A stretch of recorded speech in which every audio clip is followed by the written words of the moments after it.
Hello, everybody. Welcome to TV Talk. I am Jacqueline Schumann. This is Jennifer Bouani, and we are notably missing our steadfast leader and warrior, Mark Pellegrino, who is off doing some kind of acting thing. Whatever, Mark. Uh, Today we are going to be, and Mark may join us later if he can get his makeup check in order, or whatever. But today we're going to be talking about why didn't they ask Evans? And I was just reading in some of the chats that some people literally just finished it an hour ago, which I think is the exact same case for Jennifer. Is that true? Yeah, pretty much. I was expecting to get it watched this week at nights, but I was out of town on a business trip and just things happened and it didn't happen. And so I had to cram in the last two of three episodes this morning.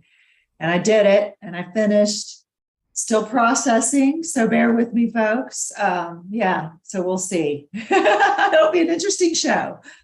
Yes, it will. And it may be a short show because when we did have our pre-show call with yesterday, I think. And so I can put on my Pellegrino hat and maybe talk a little bit about what his reactions were.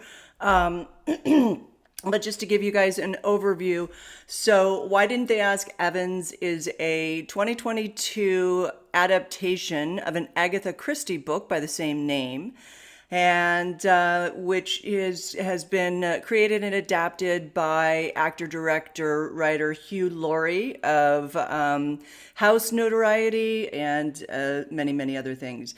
It's produced by Claire Jones, and let's see, it stars Will Poulter as Bobby Jones, Lucy Boynton, the lovely, lovely Lucy Boynton, as Frankie Derwent, a Lady Frankie or Lady Francis.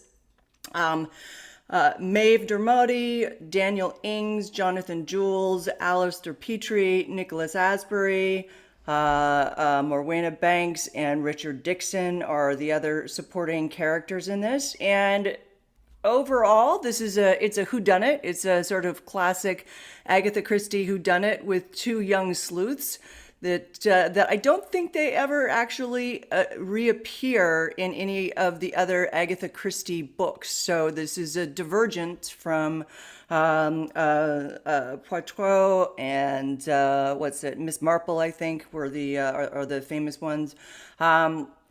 So the premise of this is a murder mystery. A dying man's enigmatic last words, and Vicar's son, Bobby Jones, and his socialite friend, Lady Frankie, go on a crime solving adventure after Bobby, who's caddying for a doctor, loses a golf ball and or goes after a golf ball and finds a dying man at the bottom of a cliff, whose dying words to Bobby are, "Why didn't they ask Evans?" And thus the mystery begins of how did this man die and what does Evans have to do with it. So overall, Jennifer, what did you think, since it's very fresh in your mind? So I still fresh in my mind. It's funny because I watched the first episode like a week or so ago, and I think I like episode 2 and 3 better than one, and I'm not quite sure why yet. But I think as a mystery, Agatha Christie clue finding show, it was pretty good. I think that we in a modern audience would expect certain things from TV shows that it's very hard to do in a clue finding show. Um, I don't know if they had budget constraints or time constraints. It feels like they could have spent a little more time on setting up Bobby and Frankie, who they are, what they want. I think I was just thrown into it. And I still don't know how they know each other. I don't know that much about them, although I like Frankie. I like her personality. I don't know what she wants in life. I don't know what Bobby wants in life, who just seems to be kind of like following her around in this clue finding mission. And so the lack of characterization that I think is really important for a modern audience Even in a clue finding, like you could get away with this in the 80s. I don't think you can get away with this now. But it's good for people who love puzzles. I think it helps to take it out of the book and onto the screen. It's a hard thing to do and to do well. What do you think, guys? I would agree with that, and it's funny because I had the same sort of reaction that you did. I didn't like at first it was kind of hard for me to understand the how Bobby and Frankie were friends in the first place, but as I recall, they are childhood friends, and he being and it's also a story of class as well, a class structure because she's a socialite and kind of aristocracy, upper class, and he is working class, right? He was in the military, and he's now in order to make ends meet, he's caddying and trying to open up this new garage with his friend, and former military man him as well. So on in terms of what she wants, I think I was reading up on some reviews of this, and she's set up to be she's bored with kind of her entitlement. She's bored. She's a bored socialite. She wants to go on an adventure. She wants to do something impactful. She wants to be, and what I like about that is that we can relate it to the strike is she wants to be productive. She doesn't want to just sit around and take tea and do whatever. They should have shown that in the beginning. I agree. Every main character that you want to get the audience on board with, show that. Show them in their regular life and what the problem is, and then put them into this adventure. And they didn't do that with her. She just popped up and I think they tried to. dialogue. I think they tried to in the first episode because remember Emma Thompson showed up as in a not a cameo but in a brief role as her mother and father, and so they were supposed to. There was that scene when they were in the sitting room, and you're supposed to gather from there. I think that that this is what her life is. But I agree with you. It could have been longer. I don't know why this had to be just 3 episodes. It could have. I think if they made it, a couple episodes longer, we could have seen some better Mhm. arcs. Yeah, for sure. I Um, also had they did you could tell they did a lot of trying the clues. I didn't read the book, Mark did, and hopefully he'll be able to jump on and talk about the distinctions between that.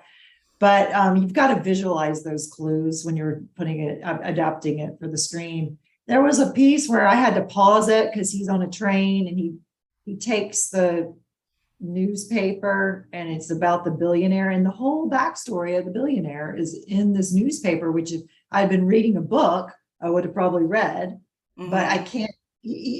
Normally, you'd have to pause it and stop and read it to get that clue. And that's mhm, just like a weird thing. So, and as a writer, I would want to dramatize that clue, like just show something rather than have it in a newspaper. That's that seemed like a cheat in a way. But they did it. They did a pretty good job in the other clues, dramatizing the other clues. But that one particularly stood out as something that was a shortcut. yeah. Yeah. So, I agree. And there's no way that I would, pause it and read a newspaper. Like, You post stuff all the time. What you talking about? I wouldn't do that though. Because if it's like an actual long story, I wouldn't do it just out of spite. If it's something short, if it's like a 1 or 2 sentences or something, then yeah, I'll pause stuff and review it. But Uh-huh. and I won't. I'll do it for shows that I absolutely love, where I know that it's not necessary to have that information on Yeah, that right. paper, right? Yeah. But I wouldn't do it in this one. And so I can. Mark has read the book. It is from everything that I've read about this show. It's a fairly loyal adaptation, except for some key things at the end, and also some of the roles that they introduce, like the guy in the black bowler hat who is like the thug and goes and beats up. Oh boy, what's his name? That is the fellow mechanic. that he wants to that Mm. hold on. Why isn't he showing up here? Something with an ER on the end, like cruncher or Yeah, I'm sure voucher. Maybe somebody in our somebody chat. in our chat will tell me. No, it's the guy. It's not Henry. It's the guy that it's the Guy guy in the that car shop, the partner for the yeah, car shop. yeah, the guy, the mechanic guy that he wants to start the car shop, the car repair shop with. Um, oh God, Bonnie says Badger. Is that Badger. Yes, yes. Thank you, Bonnie. Um, so yeah, so now I forget what I. Oh, so the bowler hat guy was beat up Badger in the show and was sort of this like stalker thug. And as far as Mark said, that role didn't really exist. really? Yeah, that role didn't really exist. And or it was something else. So I thought that that was interesting, and also the end. So Sorry. we have people walking in the background. Just very distracting. I'm on a podcast. Like, stop walking in my background. Anyway, what were Will you saying? forever be recorded. But actually, I do want to quick shout out to all the people who are at Ocon right now because Yeah. we're very jealous and upset that we couldn't get to go and meet a bunch of people in real time. But I was catching I was catching the Daily Objective this morning with Rucka and Nikos, and it looks like everybody's having just a grand time. So shout out to everybody who's watching this right now at Ocon. So that's pretty cool. Anyhow, now the biggest. So how do we summarize this plot, Jennifer? Oh, I don't know. Don't put me on the spot for that. So there's a this yeah, this is normally a Mark job. So it's I mean it's a classic whodunit with kind of misdirection clues. And Frankie and Bobby are I want to say Frankie and Johnny all the time now, but Frankie and Bobby go on this clue finding mission after the cryptic message. Why didn't they ask Evans? And Hugh Laurie plays sort of like this evil doctor who is trying to get his wife committed, or I don't think he's trying to get his wife committed, who is played by what's her name? Moira is her name. Let's see, this is all right. So Moira. Oh no, that's the where's the Hugh Laurie character? Oh, Knocker, not Badger. It's Knocker, not Badger. Um, that's the mechanic's name. So Moira Nicholson, played by Maeve Dermody, and Hugh Laurie is what is his? Is it Dr. Nicholson? Um, so it's to me it was kind of a convoluted plot of a case of somebody they impersonate the bad guy impersonates a billionaire who dies, who doesn't actually die, but he impersonates a billionaire on his deathbed, changing his will and giving all of his fortune to the bad guy who's playing him, right? And this bad guy is played by Roger, or the bad guy is Roger, who is the brother to the A heroin addict. a Henry. heroin addict, yeah, but also a rich heroin addict, and is I think he's in love with the heroin addict's wife, Sylvia, um, or there was some kind of thing that he had for her. I can't remember. And What would be anyhow, his, oh, what was he? I thought that there was something. I thought that there was. I I thought think that there he was was. in love with with the blonde chick, Mara, because With Mara, well, they were partners in crime together. but So they they weren't as were, I don't know that they were in love. They were partners in crime. Maybe he was faking being in love with Sylvia yeah, probably. so that he could get close to, because he ends up killing his brother basically. And then Mara ends up kind of being like a sort of the schemer, right? The one who plotted the plan in the first place. But she comes off as very meek, and she's playing this role as a very meek and mild and scared person. She's scared of her husband. She's scared that Hugh Laurie is going to put her in a mental institution, and whatnot. And we talked yesterday about arcs, like Mark thought that there were two significant arcs. Moira was one of them, and I can't remember the other one, if it was That's the meant only to one I be. remember him saying. I Yeah, don't, if it was. but I I don't don't know, know. was that a real arc or just a reveal? No, yeah, because Characteristic. she wasn't a no, she wasn't a real art, because she was just conning, right? She didn't Right. have true growth. She just became, she just revealed who she always was. So I Yeah. don't think that that's really the real arc. And that's Um, what's hard about this. I mean, as these are written for people who love puzzles, who want to clue find and try to figure it out before they get to the end. They're not written as character driven stories. And so it's right. hard as lovers of character driven stories and wanting and needing that to watch this without, I mean, if I were to adapt it, I would have to put in character arcs. That would be one of the things I'd have to add.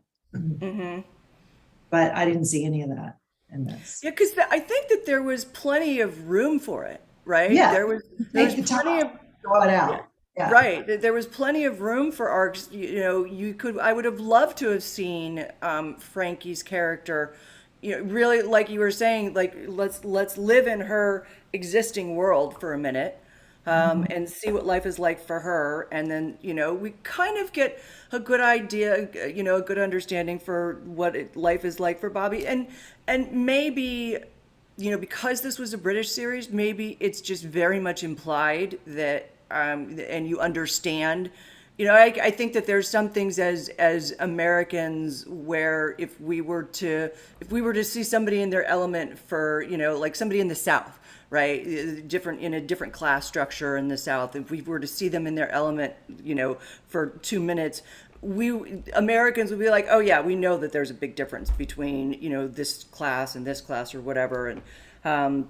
And maybe that's something that we're missing as Americans and not being British. But I think that you still shouldn't just write for the British audience, right? You should write for everybody.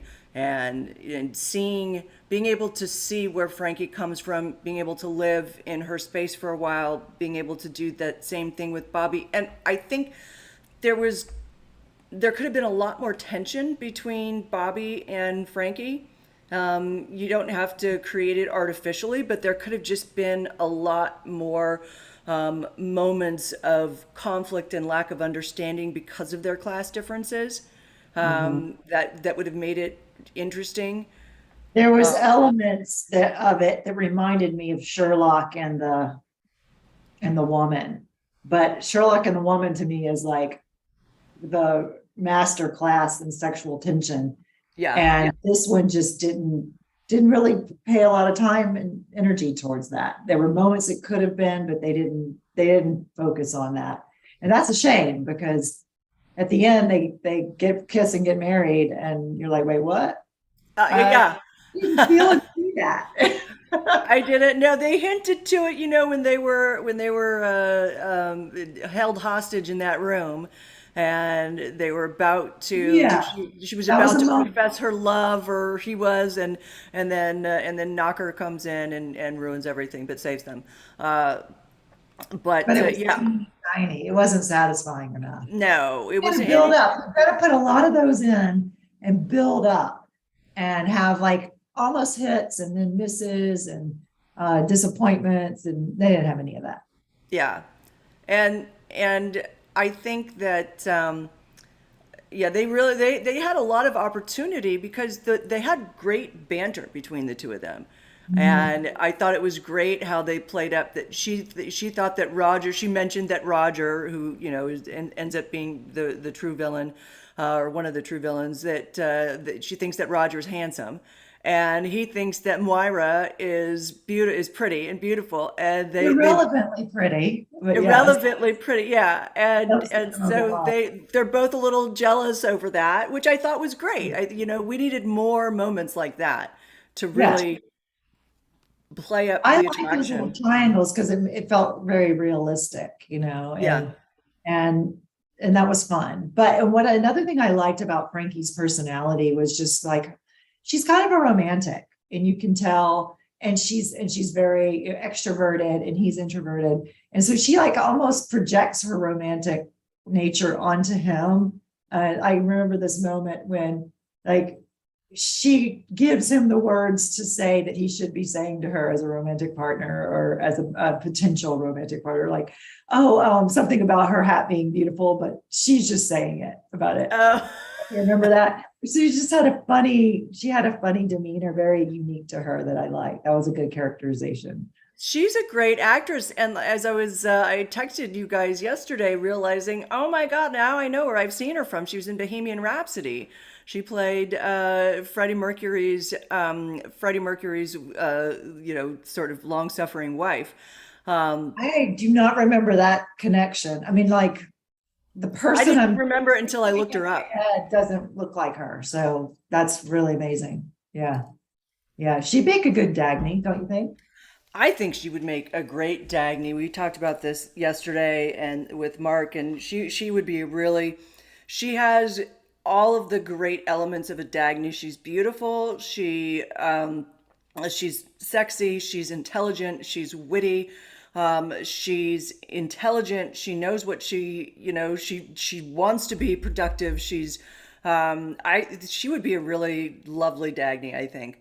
And she's got this look. If you really look at it, like you could dress her down and make her look kind of like regular, like she's just working. And then you can dress her up like that scene and where she goes to it was a wedding anniversary of Reardon and Lillian. Yeah. Um, and then she dresses up and looks beautiful. Like she can have those two different looks. I can see, and that's really something I would look for in an actress for Dagny. Whereas somebody like I think Ayn Rand's original casting for Dagny was she loved Farrah Fawcett and she wanted Farrah Fawcett to play Dagny, which you could see, but it's hard for me to like not see Farrah Fawcett as just drop dead gorgeous all the time. Right, Um, right. and Yeah, you know, exactly. and Dagny's not meant to be a tomboy or anything, but I agree that Lucy Boynton, she's got that look. She has the spark. She's just Uh-huh. really Yes, sure. really good. But yeah, the wedding came as a complete shocker, and it was Roger which I thought was a cute moment where at the end when Roger's in jail and he's making his confession, which I have a big huge problem with as well. I'll get to that in a second, but I thought it was cute when he's making his confession in jail and they're about to leave and he says, "You two, well, look, I think you two should go off and get married now." And she, turns back at him and says, "Don't you dare say that. We're not going to get married just because of you telling us to do it." Right. Yeah. But yeah, and then I just didn't like that was like her outfit when she got married was really weird to me.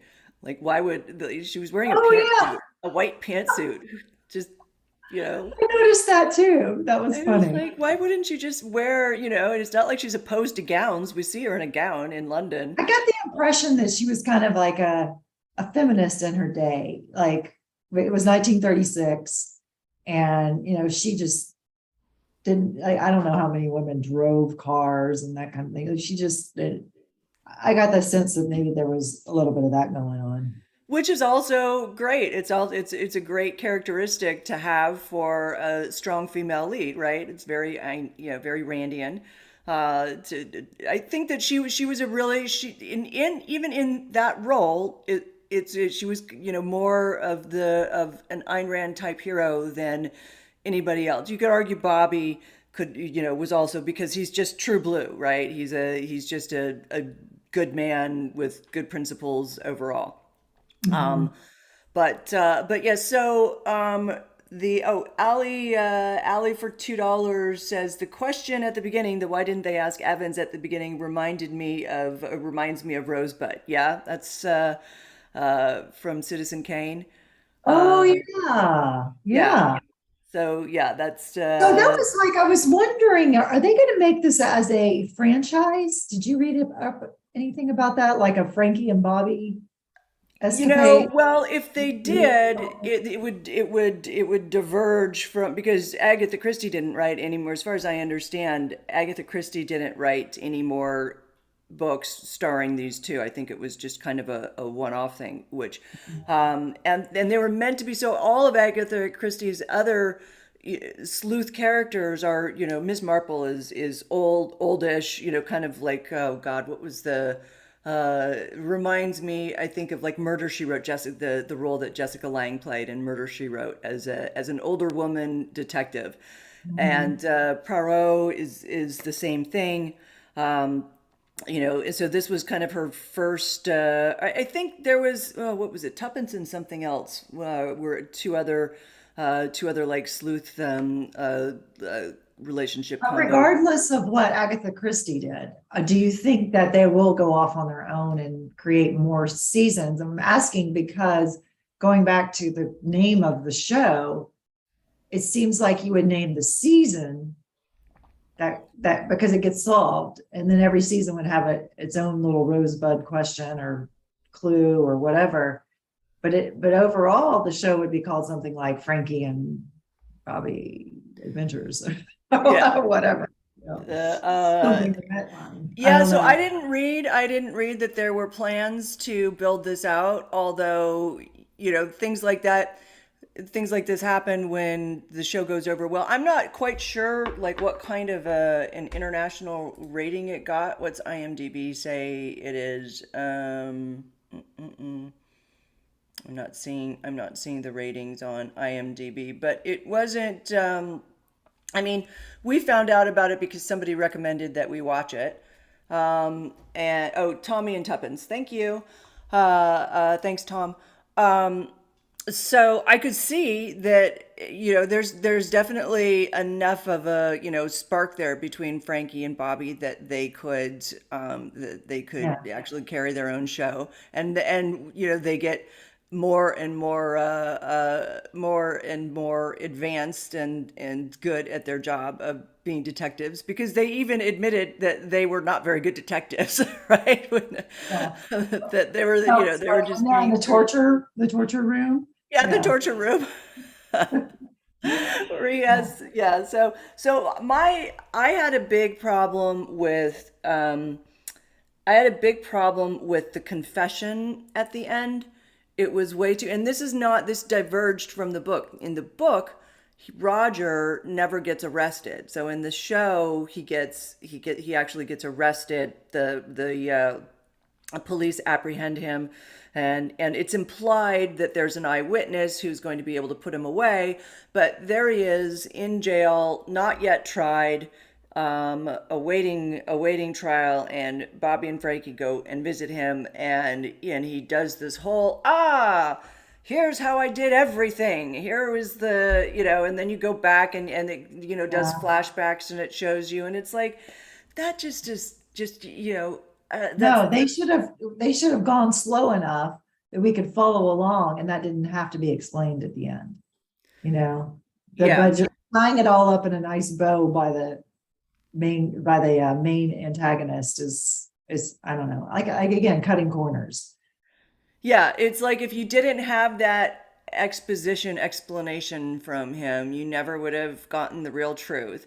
And what is just as somebody waiting in jail, what is somebody's motivation to make a full confession when, a complete and full No, confession? you should be lawyering up and keeping your mouth shut. Right, right. That's what real people would do in the real world, but no, not in TV land. Yeah. That was very well done in The Night Of, remember?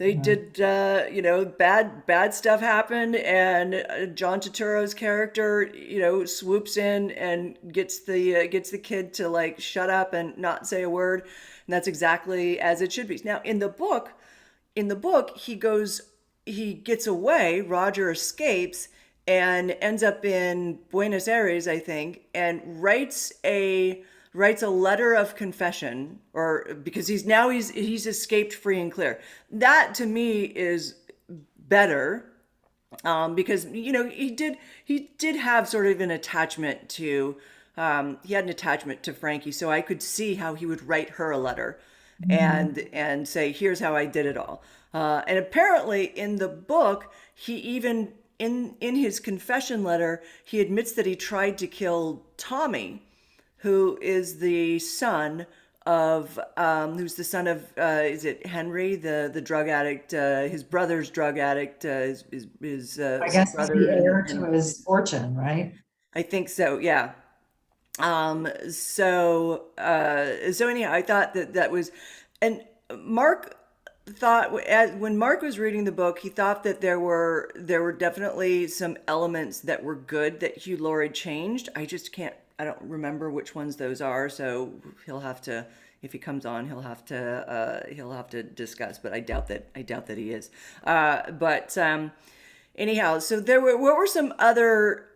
Now, what I will say, what I wanted to say was that there have been a lot of Agatha Christie, either made for TV or to film adaptations in the past.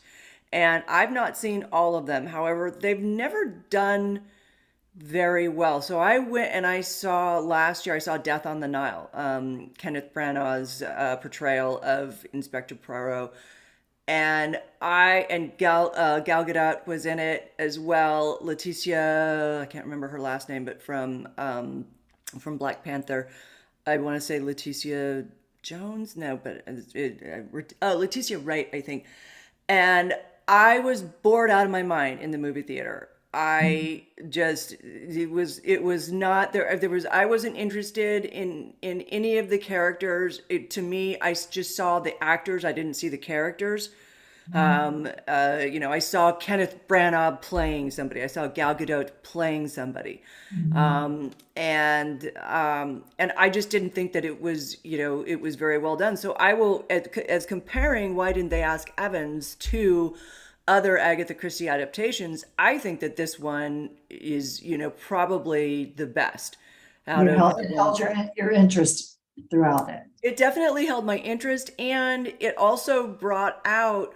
So one of the things that Hugh Laurie is an avid believer in is bringing in humor in kind of very dark times, or in dark moments, because that is sort of the nature of what we tend to do when we're in like really bad scenarios. Sometimes the way to release that tension is to make a off-color joke or whatever. And I thought Hugh Laurie did a really good job of bringing that humor and playfulness in, even though they were in some really messed up situations and scenarios. Yeah, So especially the torture room. They were totally joking in there. And normally you would not be joking in that situation. You'd be a little concerned. So, but it was fun. It's fun for the audience. And ultimately you're trying to entertain an audience. So yeah, that's good. But the part that bugged me was the man in the hat, the henchman or whatever, stood in the background, staring with the mean stare. It was just so cartoonish. It was not scary at all. It was just laughable. and that wasn't. I don't think that character existed in the book. And so I don't see why. I guess from a writer storyteller perspective, he represents kind of an immediate danger. And but to hear Mark tell it in the book, Dr. Nicholson, the character that Hugh Laurie plays in the show, was actually just a really evil, scary guy. Right. When And he's sitting at the dinner table, that was real. Like that felt like a real antagonist, even though he wasn't really. I don't know really what happened to him at the end, come to think of it. So remember, I'm still processing what I just saw. But the dinner table, I was like, that feels like finally we have a real antagonist, not the man in the hat in the corner of the The Man in room. the Hat was, yeah, I mean, yeah, it felt very contrived, and it turns out that it was completely contrived, Yeah, right? It yeah. didn't, there was nothing organic about, what his role is, why, and in the book, he never went and beat up Knocker I don't even know why this guy beat up Knocker in the mechanic shop in the first place. It was Yeah, just, it why? made no sense to me. So, I still don't know why that happened. It didn't make sense at the time, and still don't know. yeah, yeah. Yeah. So yeah, I do like this could have been overall, this series could have been, at least 2 episodes longer, 2 to 3 episodes longer. I think it needed more development. It needed more conflict. Um, you got clues too many times. You kind of got like beat over the head with clues, and so what I don't like about that is it makes me feel like Makes you feel the dumb. yeah, the creators How it don't makes think you I'm feel. smart enough, Yeah. right? Creators don't think I'm smart enough to follow, right? And you always want.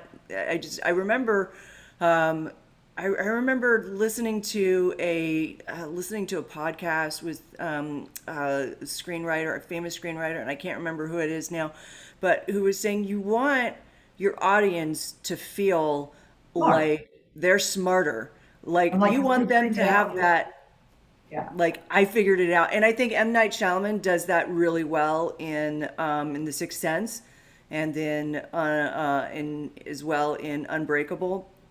Um, but yeah, so the to me this one fell a little short of that. And it's not a show that I'm probably gonna watch again. Unlike Sherlock, where I just feel like annually I feel like I should watch it. you know. Well, I want them to come out with more episodes. I mean, more seasons of that. Sure. Yeah, that would be awesome. I wish that they would. Although Benedict Cumberbatch is like so, I thought I heard there's a possibility of a next season. There were rumors of it, but he's so busy now with Doctor Strange and the Marvel verse and all that. But yeah. So, all right. So, do we have anything else to say about this show? Any close? It's going to be a short show today, folks. Sorry, because it's a short We series, had and one less very vocal person on the show. Yeah. So a weird ending overall. Interesting puzzle solving kind of show. Lacked a little bit of characterization that we expect in a modern TV show, but better than past Agatha Christie adaptations. So I think is the overall summary. Um, so if we give Sherlock a 10, what would we give this?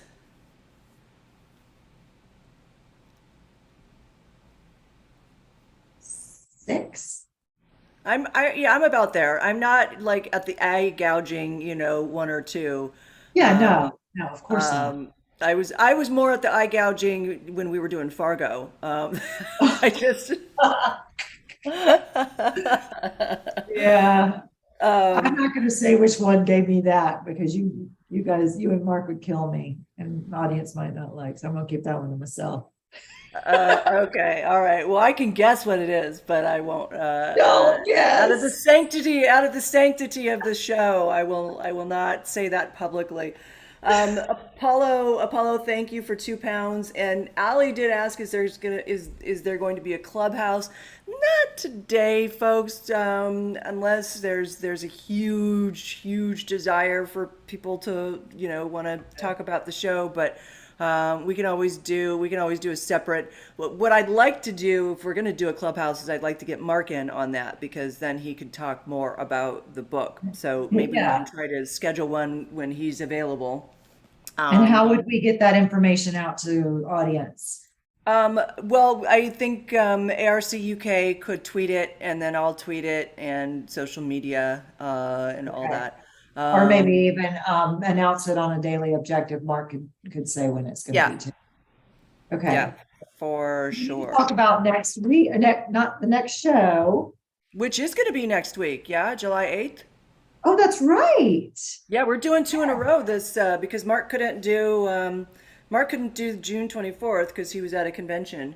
So Okay. for the Mark super fans, if anybody knows Mark's schedule for July 8th, you can just put it in the chat. I'm sure he'll appreciate that.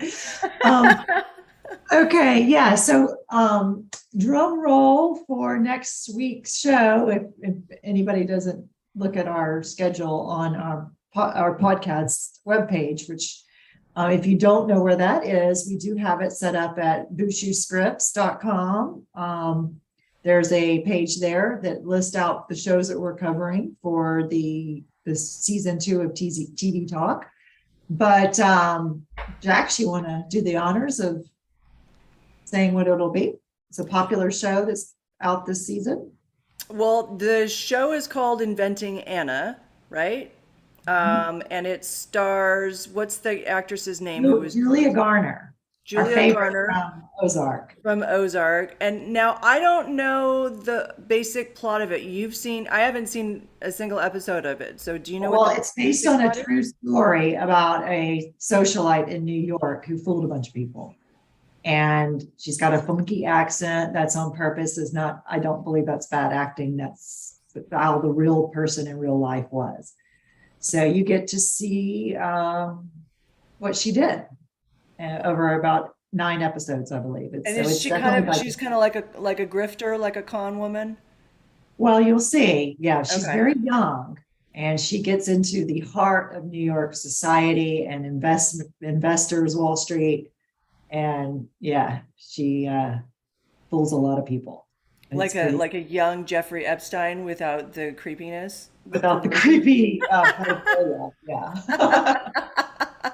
They're not really like Jeffrey Epstein at all, but So not at all, actually. So just I take it back completely.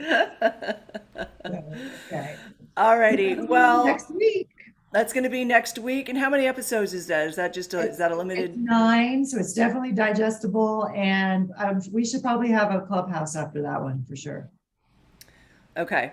There are a couple questions, are just in response. They're not super chats, but just to reply to people. Rachel, yes, we definitely do need to have a clubhouse for the boys, but we have to finish watching season 3 of the boys because it comes out weekly.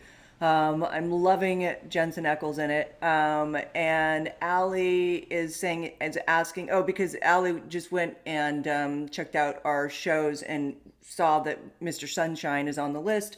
Is Mr. Sunshine the Korean drama on Netflix? Yes, I am pretty That sure is the that's right. one Yaron Brick loves and talks about all the time. Yeah. And I have not seen it yet. Jax has seen it and also loves it. So we thought that was a good one to do for those. And I can't, yeah, yeah. We want to try and get Yaron on the show too. I'm going to try and Oh yeah. So get if him you guys to, have any can ping him and get him to come on, that'd be great. We'll yeah. ping him too, but we got to get him from We'll all have angles. Rozzy.